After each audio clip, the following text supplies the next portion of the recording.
ನಿನಗಾಗಿ ಭಾಗ 44. ನಂತರ ಅವಳು ಕಣ್ಣಿನಲ್ಲಿ ಅವನಿಗೆ ಹೇಳುತ್ತಾಳೆ, ಏನೋ ಇಲ್ಲಿ ಹೆಚ್ಚು ಕಡಿಮೆ ಮಾಡಬೇಡ, ನಾವಿಬ್ಬರು ಹೋಗೋಣ ಅಂತ.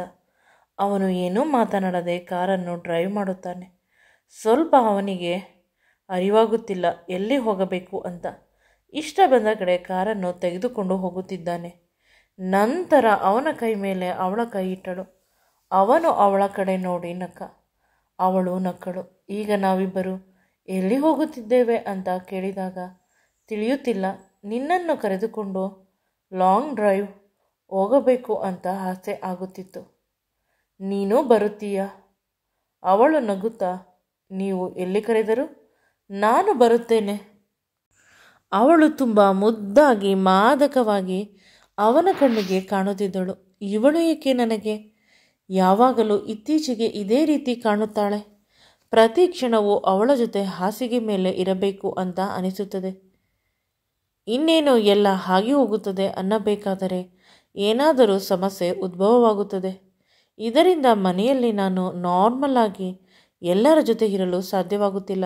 ನನಗೆ ಯಾವಾಗಲೂ ಇವಳ ಜೊತೆಯಲ್ಲೇ ಇರಬೇಕು, ಇವಳನ್ನೇ ನೋಡಬೇಕು, ಇವಳ ಉಸಿರನ್ನು ನಾನು ತೆಗೆದುಕೊಳ್ಳಬೇಕು, ಇವಳ ದೇಹದ ಸುವಾಸನೆಯನ್ನು ಪ್ರತಿ ಕ್ಷಣ ನಾನು ಆನಂದಿಸಬೇಕು, ಒಟ್ಟಿನಲ್ಲಿ ಇವಳಿಗೆ ಅಂಟಿಕೊಂಡಿರಬೇಕು ಅಂತ ಅನಿಸುತ್ತದೆ.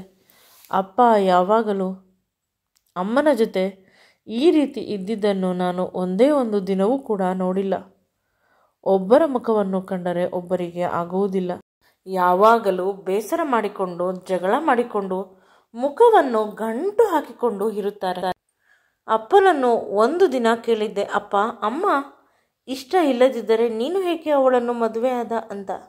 ಅದಕ್ಕೆ ಅಪ್ಪ, ಮದುವೆಗಿಂತ ಮುಂಚೆ ಅವಳು ತುಂಬ ಚೆನ್ನಾಗಿದ್ದಳು. ಮದುವೆ ಆದ ಮೇಲೆ ಎಲ್ಲ ಆಸ್ತಿ ಐಶ್ವರ್ಯ ಜಾಸ್ತಿ ಆದಂತೆ ಅವಳಿಗೆ ಜಂಬ ಜಾಸ್ತಿ ಆಯಿತು. ಗಂಡ ಮಕ್ಕಳು ಸರಿಯಾಗಿ ಕಾಣಿಸುತ್ತಿಲ್ಲ. ಇದೆಲ್ಲ ನಿನಗೆ ಅರ್ಥವಾಗುವುದಿಲ್ಲ. ಅಣ್ಣ ಅತ್ತಿಗೆಗೆ ತುಂಬ ಹೆದರಿಕೊಳ್ಳುತ್ತಾನೆ, ಅಷ್ಟೇ ಹೊರತು ಅಷ್ಟೊಂದು ಪ್ರೀತಿ ಏನೂ ಮಾಡುವುದಿಲ್ಲ. ಅವಳನ್ನು ಕಂಡರೆ ಓಡಿ ಹೋಗುತ್ತಾನೆ. ಅವಳು ಹೇಗೆ ಹೇಳಿದರೆ ಹಾಗೆ. ಅವಳು ತಾನು ಅಪ್ಪನ ಮನೆಯಲ್ಲಿ ಇದ್ದರೆ ಬೈತಾಳೆ ಅನ್ನುವ ಭಯದಿಂದ ಅವನು ಓಡಿ ಹೋಗುತ್ತಾನೆ, ಅಷ್ಟೇ ಹೊರತು ಇನ್ನೇನೂ ಇಲ್ಲ. ನಿಜವಾದ ಪ್ರೀತಿ ಎಲ್ಲರಿಗೂ ಸಿಗುವುದಿಲ್ಲ ಅಂತ ಎಲ್ಲೋ ಓದಿದ್ದು ನೆನಪಾಯಿತು. ನಾನು ಅದೃಷ್ಟವಂತ, ನನಗೆ ನಿಜವಾದ ಪ್ರೀತಿ ಸಿಕ್ಕಿದೆ.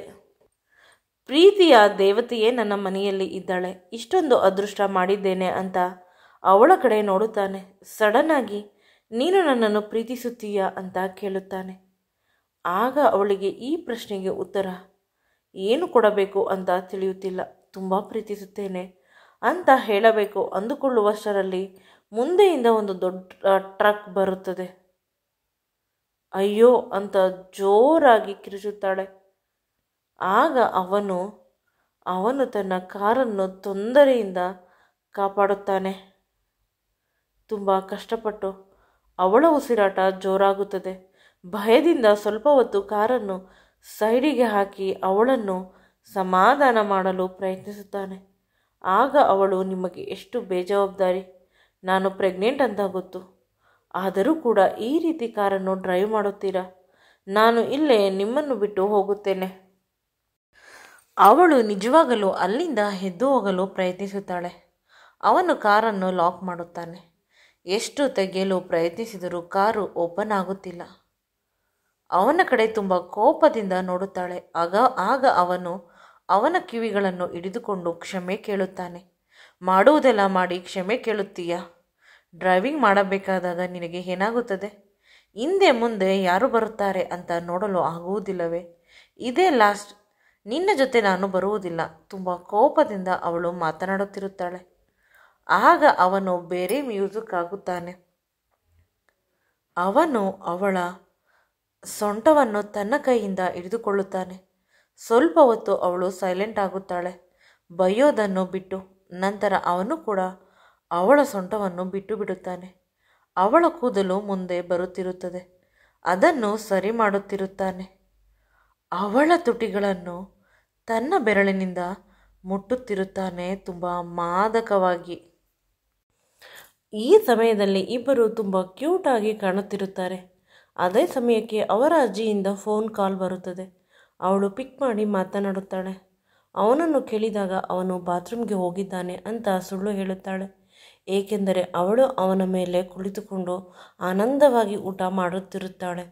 ಅದಕ್ಕಾಗಿ ಅವಳು ಅಜ್ಜಿ ನಾನು ಮಲಗಿದ್ದೇನೆ, ನನಗೆ ಸ್ವಲ್ಪ ನಿದ್ರೆ ಬರುತ್ತಿದೆ, ಆನಂತರ ಕಾಲ್ ಮಾಡುತ್ತೇನೆ ಅಂತ ಹೇಳುತ್ತಾಳೆ. ಆಗ ಅಜ್ಜಿ ನೀವು ನಾಳೆ ಮನೆಗೆ ಬರುತ್ತೀರಾ, ನಿಮಗಾಗಿ ಪೂಜೆ ಇಟ್ಟುಕೊಳ್ಳಬೇಕು ಅಂತ ಹೇಳಿದಾಗ ವಿಕ್ರಮ್ ಇನ್ನು 2 ದಿನ ಆದ ಮೇಲೆ ಇಟ್ಟುಕೊಳ್ಳಿ ಅಂತ ಹೇಳು ಅಂತ ಸನ್ನೆ ಮಾಡುತ್ತಾನೆ. ಇವಳು ಅದೇ ರೀತಿ ಹೇಳುತ್ತಾಳೆ. ಈಗ ನನಗೆ ಸ್ವಲ್ಪ ನಿದ್ರೆ ಬೇಕು, ಇನ್ನು 1-2 ದಿನ ಬೇಡ ಅಜ್ಜಿ ಪ್ಲೀಸ್ ಅಂತ ರಿಕ್ವೆಸ್ಟ್ ಮಾಡುತ್ತಾಳೆ. ಅವರ ಅಜ್ಜಿ ಒಪ್ಪಿಕೊಳ್ಳುತ್ತಾರೆ. ಅಷ್ಟರಲ್ಲಿ ಶಾಂತಿ ಫೋನನ್ನು ಕಿತ್ತುಕೊಂಡು ಚಿಕ್ಕ ಅಮ್ಮ ಅವರೇ, ಮಗು ತುಂಬ ಬೆಳ್ಳಗೆ ಚೆನ್ನಾಗಿ ಉಡಲಿ, ವಾಟ್ಸಪ್ಪಲ್ಲಿ ಒಂದು ಊಟದ ಲಿಸ್ಟನ್ನು ಕಳಿಸಿದ್ದೇನೆ, ಅದೇ ರೀತಿ ನೀವು ಊಟವನ್ನು ಮಾಡಿ. ಮಗು ನೋಡಲು ವಿಕ್ರಮ್ ಅಪ್ಪ ಅವರ ರೀತಿ ಇರುತ್ತದೆ. 2ನೇ ಮಗು ನಿಮ್ಮ ರೀತಿ ಉಡಲಿ, ಹೆಣ್ಣು ಮಗು, ಮೊದಲ ಮಗು ಗಂಡು ಮಗು ಆಗಲಿ ಅಲ್ಲವೇ ಅಂದಾಗ ಇವಳಿಗೆ ಸ್ವಲ್ಪ ಬೇಸರವಾಗುತ್ತದೆ. ಏಕೆಂದರೆ ಈ ಮಗುವಿಗೆ ಅಪ್ಪ ವಿಕ್ಕಿ ಮತ್ತು ವಿಕ್ರಮ್ನ ರೀತಿ ಇರಲು ಹೇಗೆ ಸಾಧ್ಯ? ಇವರಿಗೆಲ್ಲ ಸತ್ಯ ಗೊತ್ತಾದರೆ ನನ್ನ ಮೇಲೆ ಇರುವ ಇಷ್ಟೊಂದು ಪ್ರೀತಿ ಕಡಿಮೆಯಾಗುತ್ತದೆ ಏನು? ನಾನು ಯಾಕೆ ಇವರಿಗೆಲ್ಲ ಇವರ ಭಾವನೆಗಳ ಜೊತೆ ಆಟ ಆಡುತ್ತಿದ್ದೇನೆ? ಇದಕ್ಕೆ ಕೊನೆಯಿಲ್ಲವೇ? ಮಗು ಆದ ಮೇಲೆ ಪ್ರತಿದಿನ ನಾನು ಕುಗ್ಗಿ ಹೋಗಬೇಕು, ಇನ್ನೊಬ್ಬರ ಕಣ್ಣಲ್ಲಿ ಕಣ್ಣನ್ನು ಇಟ್ಟುಕೊಂಡು ಮಾತನಾಡುವ ಶಕ್ತಿ ಕಳೆದುಕೊಳ್ಳುತ್ತೇನೆ. ಪಶ್ಚಾತ್ತಾಪದಿಂದ ವಿಕ್ರಮ್ ಕಡೆ ಅವಳು ನೋಡಿದಾಗ ವಿಕ್ರಮ್ ಆಸೆಯ ಕಣ್ಣುಗಳಿಂದ ಪ್ರೀತಿಯಿಂದ ಇವಳನ್ನೇ ನೋಡುತ್ತಿದ್ದಾನೆ. ಇವಳ ನೋಟದಲ್ಲೇ ಅವನು ಕಳೆದು ಹೋಗಿರುತ್ತಾನೆ. ಸರಿ, ನಾಳೆ ಮಾಡುತ್ತೇನೆ, ನಾನು ಮಲಗಬೇಕು ಅಂತ ಫೋನ್ ಕಟ್ ಮಾಡುತ್ತಾಳೆ. ಇವಳು ಅಳುತ್ತಿರುತ್ತಾಳೆ ಜೋರಾಗಿ. ಇಷ್ಟು ಹೊತ್ತು ಚೆನ್ನಾಗಿದ್ದಳು, ಇವಳಿಗೆ ಏನಾಯಿತು? ಅವರು ಏನು ಮಾತನಾಡಿದರು?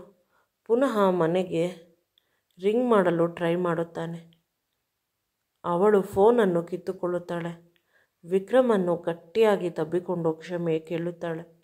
ನನ್ನನ್ನು ಕ್ಷಮಿಸಿ, ನನ್ನಿಂದ ತಪ್ಪಾಗಿದೆ, ಆದರೆ ಈ ತಪ್ಪನ್ನು ಹೇಗೆ ಸರಿ ಮಾಡಬೇಕು ತಿಳಿಯುತ್ತಿಲ್ಲ.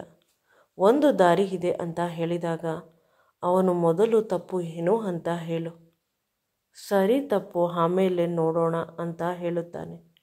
ಅವಳು ತನ್ನ ಹೊಟ್ಟೆಯ ಮೇಲೆ ಕೈಯನ್ನು ಮುಟ್ಟಿ, ಈ ಮಗು ನನಗೆ ನಿಮ್ಮ ಮಕ್ಕಳನ್ನು ಹೆತ್ತು ಕೊಡಬೇಕು ಅನ್ನುವ ಆಸೆ ಆಗುತ್ತಿದೆ. ಇದು ವಿಕಿಯ ಮಗು, ಏನು ಮಾಡೋಣ ಅಂತ ತುಂಬ ದುಃಖದಿಂದ ಕೇಳುತ್ತಾಳೆ. ಅಂದರೆ ನಿನ್ನ ಮಾತಿನ ಅರ್ಥ? ಈ ವಿಷಯ ಗೊತ್ತಿರುವುದು ನಮ್ಮಿಬ್ಬರಿಗೆ ಅಲ್ಲವೇ? ಈಗ ಡಾಕ್ಟರ್ ಬಳಿ ಕರೆದುಕೊಂಡು ಹೋಗಿ ಅಂತ ಅಳಲು ಶುರು ಮಾಡಿದಳು. ಸ್ವಲ್ಪ ಹೊತ್ತು ಅವನಿಗೆ ಏನೂ ತಿಳಿಯುವುದಿಲ್ಲ, ಎಲ್ಲ ಬ್ಲ್ಯಾಂಕ್ ಆಗಿರುತ್ತದೆ. ನಂತರ ಅರ್ಥವಾಗುತ್ತದೆ ಅವಳು ಏನು ಹೇಳುತ್ತಿದ್ದಾಳೆ ಅಂತ. ಮಗುವಿಗಾಗಿ ಆದರೂ ನಾನು ವಿಕಿಯ ಬಳಿ ಹೋಗಬೇಕು.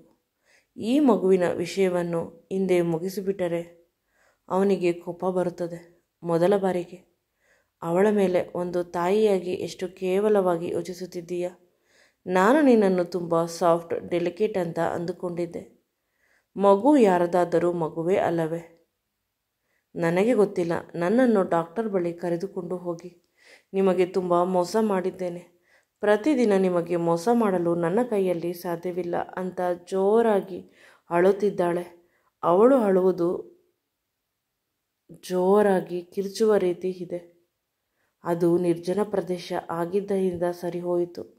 ಊರಿನ ಮಧ್ಯೆ ಆಗಿದ್ದರೆ ಅಕ್ಕಪಕ್ಕ ಇದ್ದ ಎಲ್ಲ ಜನರು ಬರುತ್ತಿದ್ದರೇನು?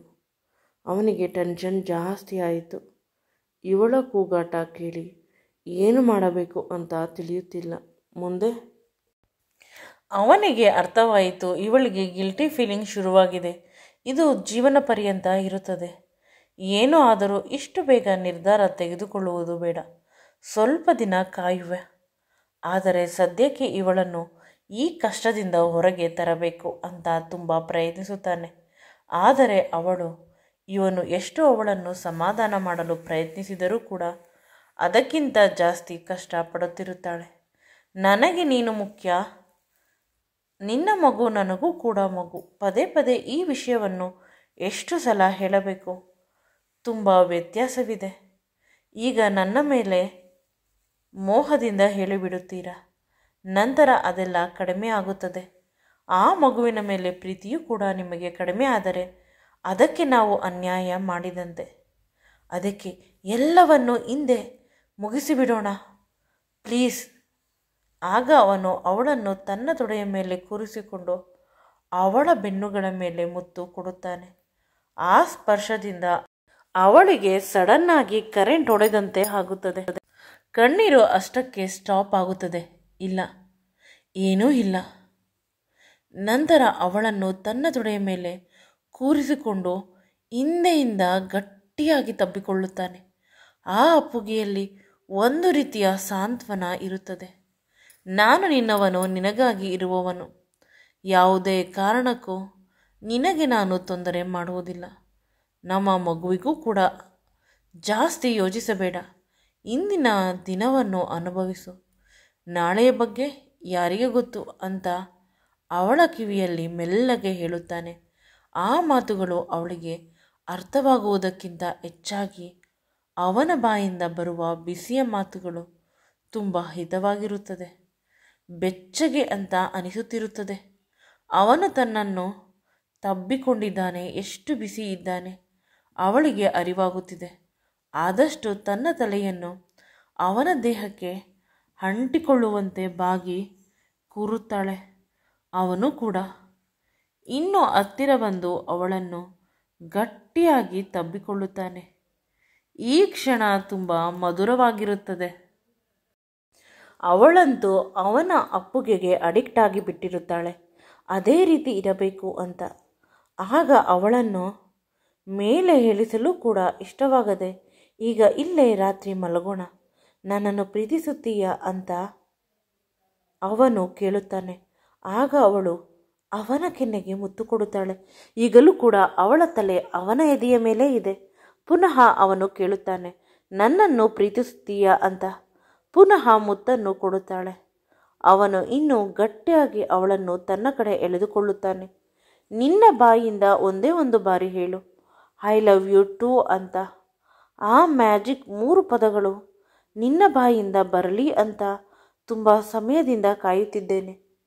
ನೀನು ಸಂಪೂರ್ಣವಾಗಿ ನನ್ನವಳಾಗಿ ಬಿಡು ಸಾಕು ಅಂತ ಅವಳ ಬಳಿ ಹೇಳುತ್ತಿರಬೇಕಾದಾಗ ಅವಳು ಪುನಃ ಅವನ ತುಟಿಗೆ ಮುತ್ತು ಕೊಡುತ್ತಾಳೆ. ಆದರೆ ಬಾಯಿಂದ ಹೇಳುತ್ತಿಲ್ಲ. ಅವನಿಗೆ ಅರ್ಥವಾಗುತ್ತಿಲ್ಲ, ಇವಳು ನನ್ನ ಜೊತೆ ಆಟ ಆಡುತ್ತಿದ್ದಾಳ ಅಂತ ಅಂದುಕೊಳ್ಳುತ್ತಾನೆ. ನಂತರ ಅವನು ಏನೂ ಮಾತನಾಡದೆ ಅವಳನ್ನು ನಿಧಾನವಾಗಿ ಏಳಿಸಿ ಕೂರಿಸುತ್ತಾನೆ. ಅವನ ಡ್ರೈವಿಂಗ್ ಸೀಟಿಗೆ ಹೋಗಿ ಕುಳಿತುಕೊಳ್ಳುತ್ತಾನೆ. ಏನೂ ಮಾತನಾಡದೆ ಡ್ರೈವ್ ಮಾಡುತ್ತಾನೆ. ಅವರ ಚಿಕ್ಕಪ್ಪನ ಮನೆ ಹತ್ತಿರ ಇವಳನ್ನು ತಂದು ಬಿಟ್ಟಾಗ ಅವಳು ಕೋಪದಿಂದ ಅವನನ್ನು ನೋಡುತ್ತಾಳೆ. ಸ್ವಲ್ಪ ಹೊತ್ತು ಆದರೆ ಅವನು ತನಗೆ ಅದಕ್ಕೂ ಏನೂ ಸಂಬಂಧವಿಲ್ಲ ಅನ್ನುವಂತೆ ಇರುತ್ತಾನೆ. ಇವಳು ಕಾರಿನಿಂದ ಕೆಳಗೆ ಇಳಿಯಬೇಕು ಅಂತ ಎಷ್ಟು ಪ್ರಯತ್ನಿಸಿದರೂ ಡೋರಿನ ಲಾಕ್ ಓಪನ್ ಆಗುತ್ತಿಲ್ಲ. ಪದೇ ಪದೇ ಪ್ರಯತ್ನಿಸುತ್ತಿದ್ದಾಳೆ.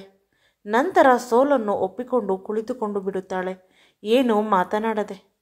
ಅವನು ಇನ್ನೇನು ಡೋರನ್ನು ತೆಗೆಯುತ್ತಾನೆ ಅಂದುಕೊಂಡರೆ ಇಲ್ಲ,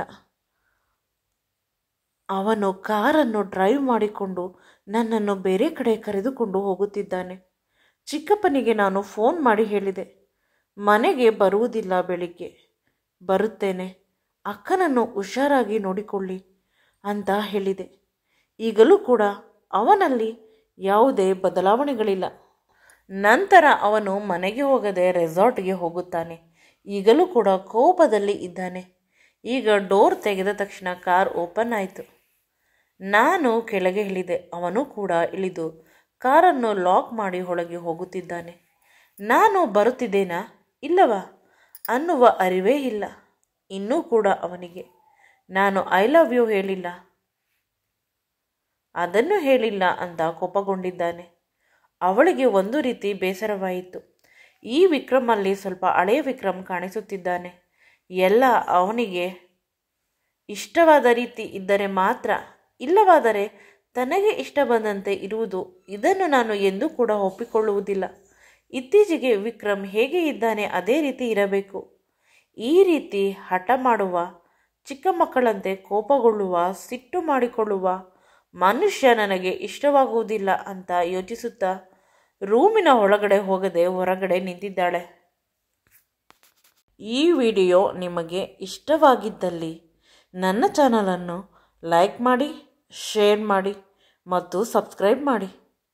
ಥ್ಯಾಂಕ್ ಯು ಫಾರ್ ವಾಚಿಂಗ್.